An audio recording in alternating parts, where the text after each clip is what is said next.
Pemirsa, elit Gerindra meminta pemerintah mengevaluasi utusan khusus Presiden bidang kerukunan beragama Miftah Maulana. Sementara itu publik mendorong untuk mencopot Miftah dari jabatannya. Lalu akankah langkah itu dilaksanakan oleh pemerintah? Kita akan membahasnya bersama dengan tenaga ahli utama PCO Prita Laura, Ihsan Abdullah Wasekjen MUI, dan pengamat komunikasi politik Hendri Satrio. Selamat malam Mbak Lulu, Pak Ihsan, dan juga Mas Hensat. Selamat malam, Vera. Baik, terima Selamat kasih malam. semuanya sudah bergabung. Saya boleh ke Mbak Lulu dulu ya. Mbak Lulu, publik ini kan sudah mengetahui tentunya permintaan maaf yang disampaikan oleh Miftah Maulana. Tetapi yang selanjutnya ingin diketahui publik adalah bagaimana sebetulnya evaluasi pemerintah terhadap utusan khusus Presiden bidang kerukunan beragama ini.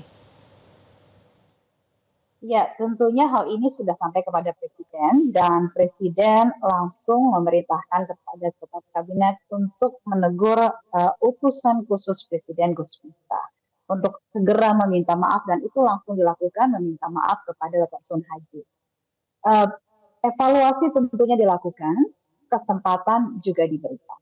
Karena kita tahu utusan khusus Presiden tentunya bukanlah seseorang yang sembarangan. Seseorang yang tentunya memiliki reputasi, memiliki sebuah kemampuan yang tidak bisa dinilai hanya dengan satu kesalahan. Evaluasi tentunya dilakukan, namun kesempatan juga diberikan untuk memperbaiki diri. Tentunya menjadi satu pembelajaran juga yang berharga terhadap Bapak Gus Miftah dan juga bagi kita semua bagaimana kita menjaga kehati-hatian dalam berbicara, terutama jika kita adalah sosok publik, jika kita adalah pejabat publik yang merupakan pelayan publik itu sendiri.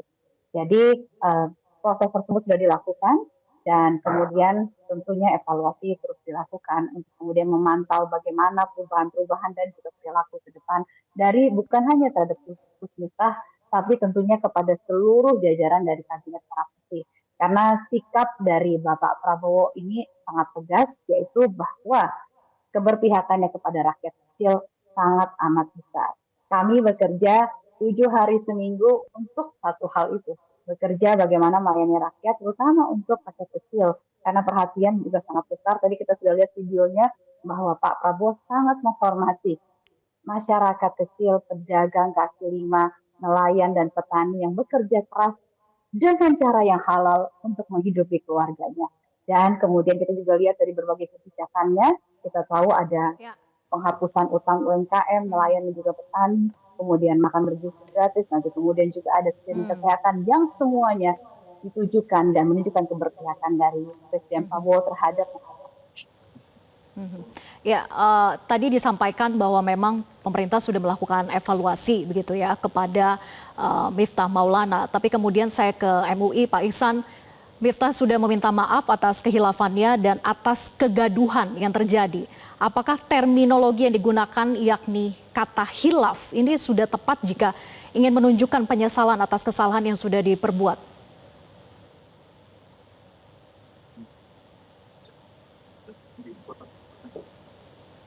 Pak Ihsan, nampaknya audionya masih di-mute. Mohon untuk di-unmute dulu. Ya, saya kira apa yang disampaikan yang dilakukan oleh Gus Miftah, Mbak Vera itu sudah tepat. Memohon maaf pada Pak Sun Haji. Ya, jadi bisa saja yang namanya pendakwah juga slip ya dengan orang banyak lalu beliau tidak mampu mengendalikan emosinya.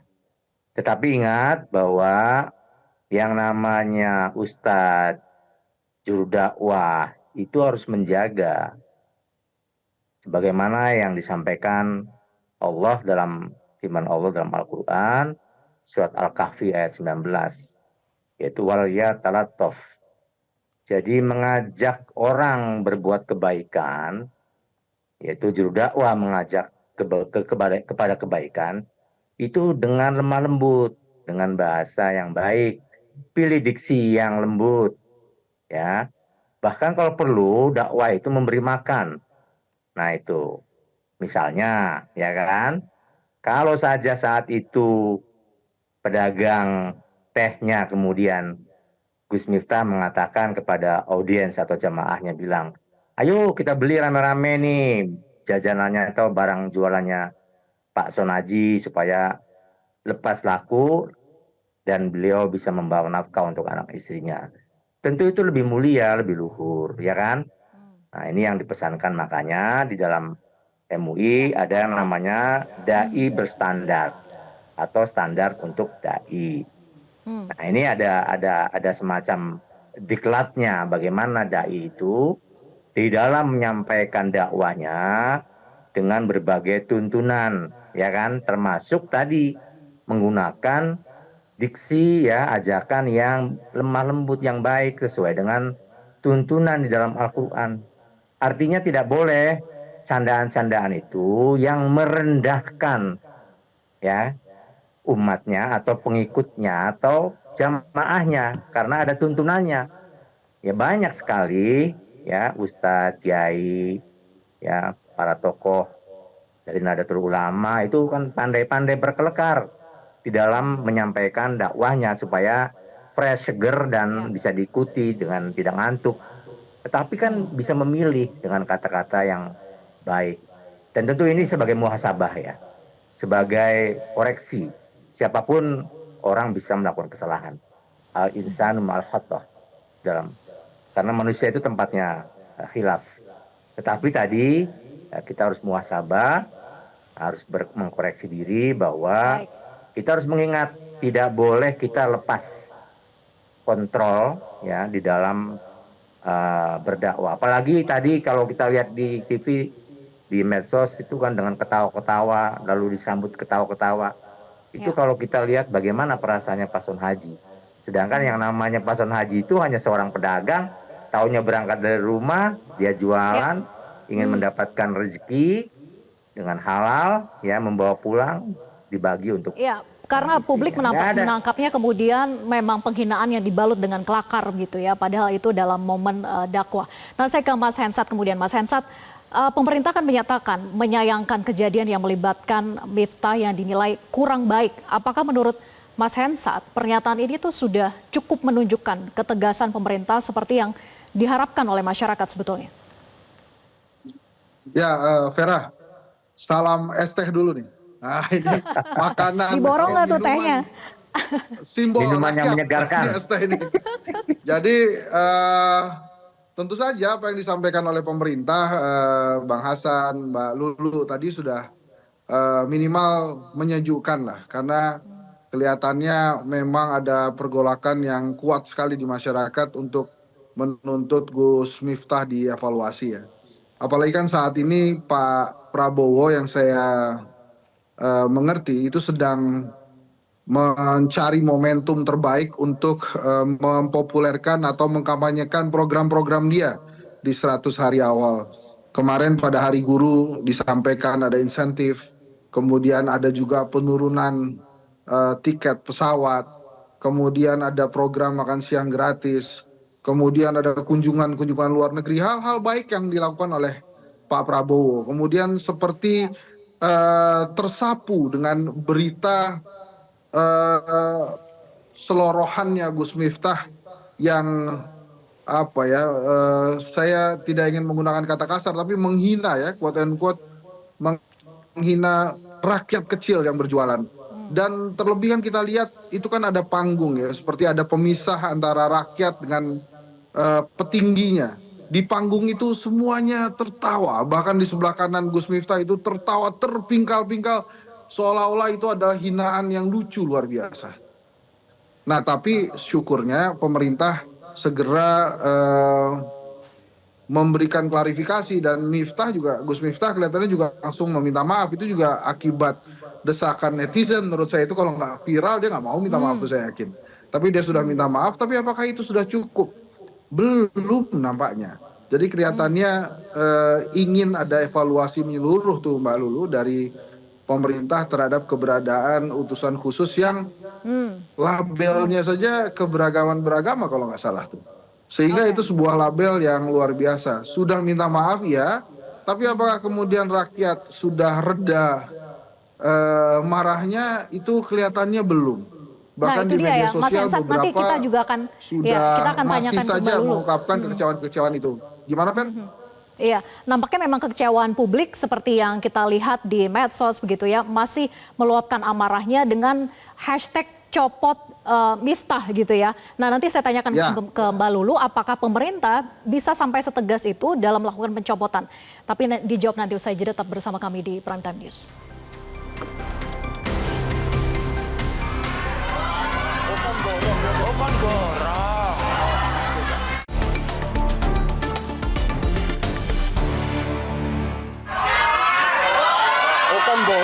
Kon borong. Es tehmu jek oke ra? Masih. Ya kono didol.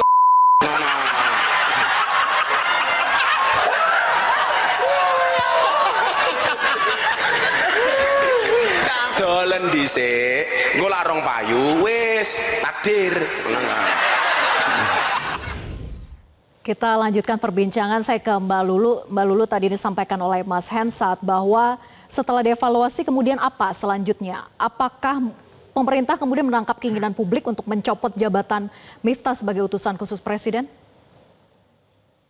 Jadi kalau bicara ketegasan, kita harus bicara soal kadar. Ketegasan tidak selalu kadarnya adalah pencopotan. Ketegasan juga bisa diartikan dengan peneguran, evaluasi, dan juga monitoring. Di kantor kami, kantor komunikasi kepresidenan, ada fungsi monitoring dan evaluasi komunikasi pemerintah termasuk pejabat negara. Ini bagian dari ketegasan dari pemerintah, dari Presiden Prabowo. Nah, tadi dikatakan memang publik ini banyak menuntut untuk kemudian dilakukan pencopotan.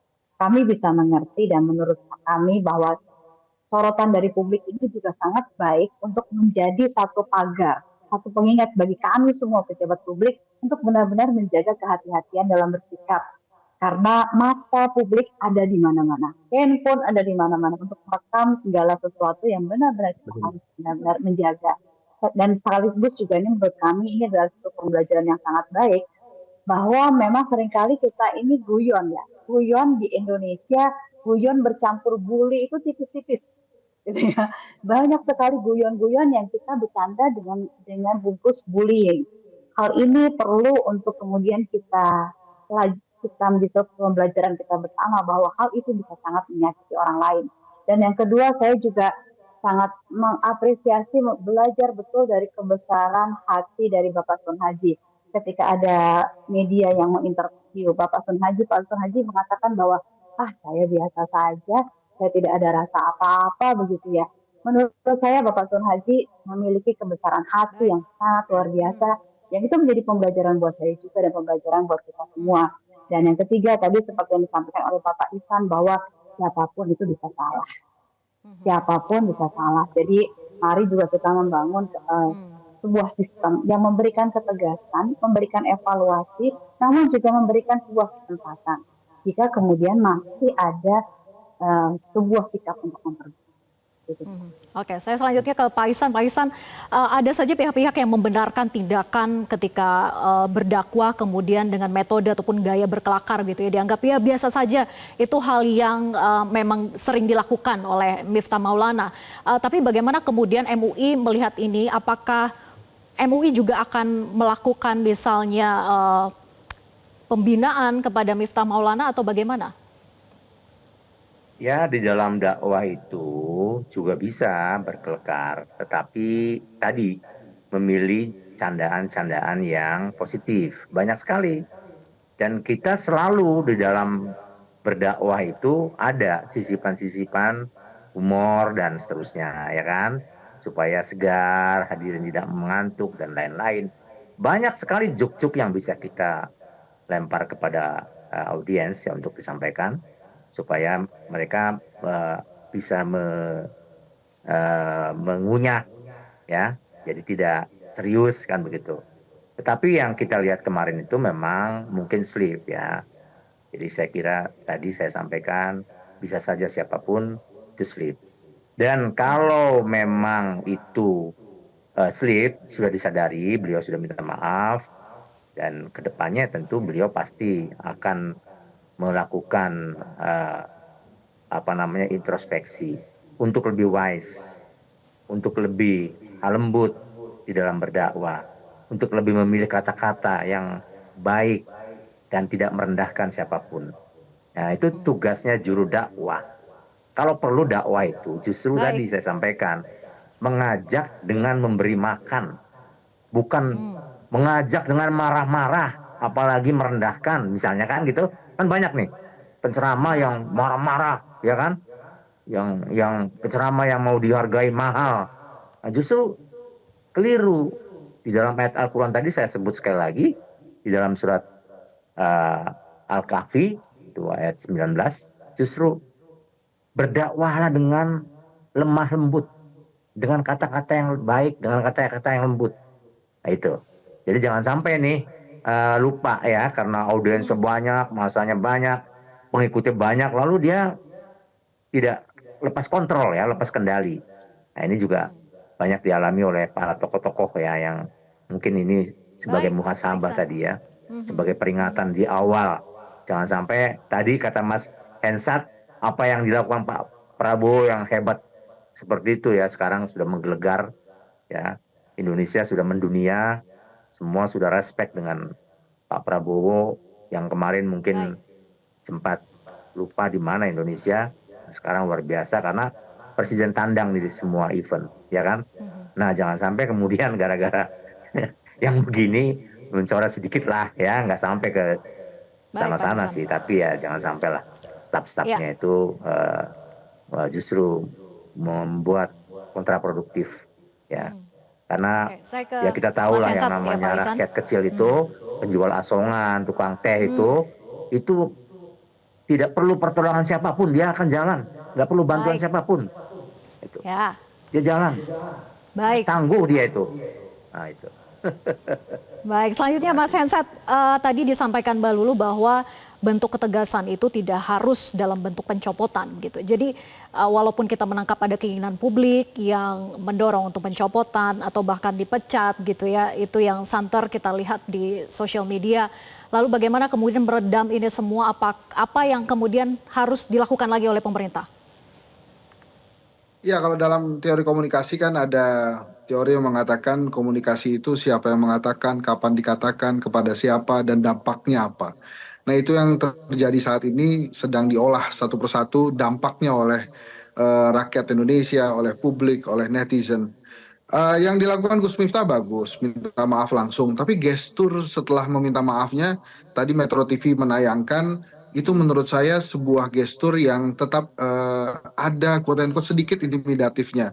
Merangkul Sur Haji dengan begitu eratnya itu belum tentu suka juga tuh dia dirangkul begitu sambil jalan kaki bersama gitu. Jadi menurut saya gesturnya juga tetap harus diperbaiki ya, karena itu bukan gestur orang yang minta maaf dan asik-asik aja. Bisa jadi sang bapak penjual teh itu juga belum merasa asik-asik aja dengan Gus Miftah. Jadi harus berhati-hati. Dan tentu saja saya yakin sekali Mbak Lulu, kemudian Bang Hasan Nasbi, dan teman-teman di pemerintahan akan mengevaluasi betul kejadian ini sehingga tidak lagi melukai masyarakat. Pak Prabowo berkali-kali mengatakan bahwa buat apa kita dipuji negara lain, masuk G20 sebagai kekuatan ekonomi terbesar tapi rakyatnya masih miskin. Nah, ini kan kenyataan betul bahwa kenyataan rakyat miskin masih tidak mendapatkan tempat yang layak, bahkan di sebuah panggung yang sama-sama kita lihat, semuanya berada di atas panggung ketawa bersama, terbahak-bahak, bahkan setelah meminta maaf masih menurut saya ada gestur-gestur yang menurut saya mesti diperbaiki sebagai simbol permintaan maaf yang tulus. Semoga hal ini tidak terjadi lagi dan ada sebuah evaluasi yang terbuka dari pemerintah sehingga bisa diketahui oleh rakyat banyak bahwa ini adalah bentuk ketegasan dari pemerintahan Pak Prabowo. Mbak Vera, Mbak Lulu, dan Pak Iksan, terima kasih. Sekali lagi, salam ST. Salam ST. Salam Oke. minuman rakyat. Diborong itu kayaknya ST-nya banyak ya di situ. Makasih Mas Hensat, kemudian Mbak Lulu dan juga Pak Ihsan atas diskusinya. Selamat malam. Jelajahi cara baru mendapatkan informasi. Download Metro TV Extend sekarang.